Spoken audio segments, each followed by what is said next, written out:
Today we will dive into the fascinating membrane that lines the abdominal cavity, that is the peritoneum. So let's start with the definition of the peritoneum. So definition, it is a large serous membrane that lines the abdominal cavity, and it is in the form of a closed sac that is vaginated by a number of viscera. As a result, peritoneum is divided into different parts. First, parietal peritoneum, which is the outermost layer, and visceral peritoneum, which is the inner one. And there are some folds of peritoneum by which some of the viscera are hanged. Parietal peritoneum. It lines the inner surface of the abdominal wall, pelvic wall, and the lower surface of the diaphragm. And if we talk about the attachment, so it is loosely attached to the walls of the abdomen, and it is by the help of extraperitoneal connective tissue. And if we talk about the origin, so it is embryologically derived from the somatopleuric layer of lateral plate of the mesoderm. And if its blood supply, it is given by the abdominal wall and the abdominal wall arteries and drain into the inferior vena cava. And it is pain sensitive. So now the visceral peritoneum. So it lines the outer surface of the viscera and it can't be stripped. Embryologically, it is derived from the splanchnopluric layer of the lateral plate of the mesoderm. And if we talk about the vasculature and the innervation, so it is given by the same underlying organs. Next topic is folds of peritoneum. The organs within the abdomen are suspended by the folds of peritoneum. It provides a degree and direction of mobility to the organs that are covered. It also provides passage and pathway for nerves, vessels and lymphatics. It has various names according to the organs that are covered by the folds of peritoneum. For example, if it is covering the small intestine, it is called as mesentery. So as for now, we all know that the peritoneum is a thin membrane which lines the abdominal wall and covers mostly all the abdominal organs. So this peritoneum is again divided into two layers, that is the parietal layer and the visceral layer. Do you ever wonder what is present between these two layers? The potential space that is present between these two layers is called as the peritoneal cavity. This peritoneal cavity is filled with a serous thin fluid which is called as the peritoneal fluid.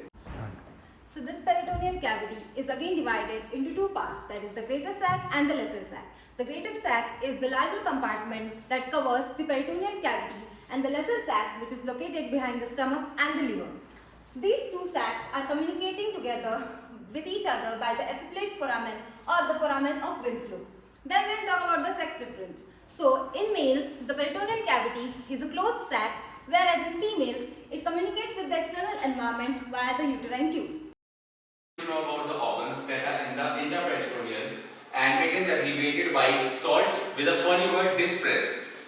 So SALT stands for SALT and dispress stands for DSPRSS, in which S stands for stomach, A appendix, L liver, T transverse colon, D duodenum. The duodenum has three parts. So the first one is in the intraperitoneal part, and the S stands for small intestine, but the small intestine also has three parts, that is jejunum, ileum and ischium. Only the jejunum and ileum part is present in the intraperitoneal. The next one is the P, that stands for pancreas, and the only tail part is present in the intraperitoneal. The R stands for rectum, S spleen, and the last one, sigmoid colon, it is present in the intraperitoneal. So we will move forward to the next part, that is retroperitoneal, which is abbreviated as SAD pucker. So S stands for suprarenal gland, A aorta, and there are two vena cavas we know, that is inferior vena cava and superior vena cava. So but the inferior one, that is the inferior vena cava, is present in the retroperitoneal part. The next one is the duodenum.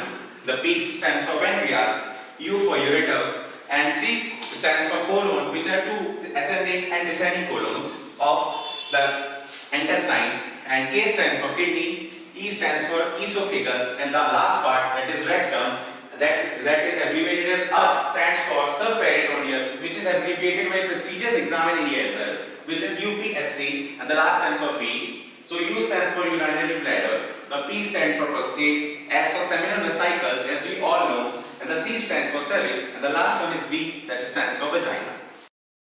Moving forward, now we have the functions of the peritoneum. So first function of the peritoneum is the movement of the viscera. So this is the chief function of the peritoneum, and this function is basically to provide slippery surface for movement of the abdominal viscera. So this permits the peristaltic movement of the stomach and the intestine, and moreover it provides the abdominal movements during respiration and inspiration. Moving forward, the next function of the peritoneum is the protection of the viscera. So what generally happens? The peritoneum contains phagocytosis cells which helps during fight against the infection. So how it helps?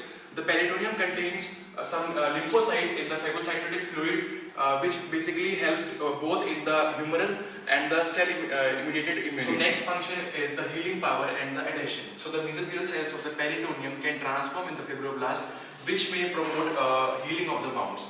Moving forward, the next function is storage of fat. The peritoneum folds which are present in the peritoneum are capable of the storing fat, and particularly in the obese person.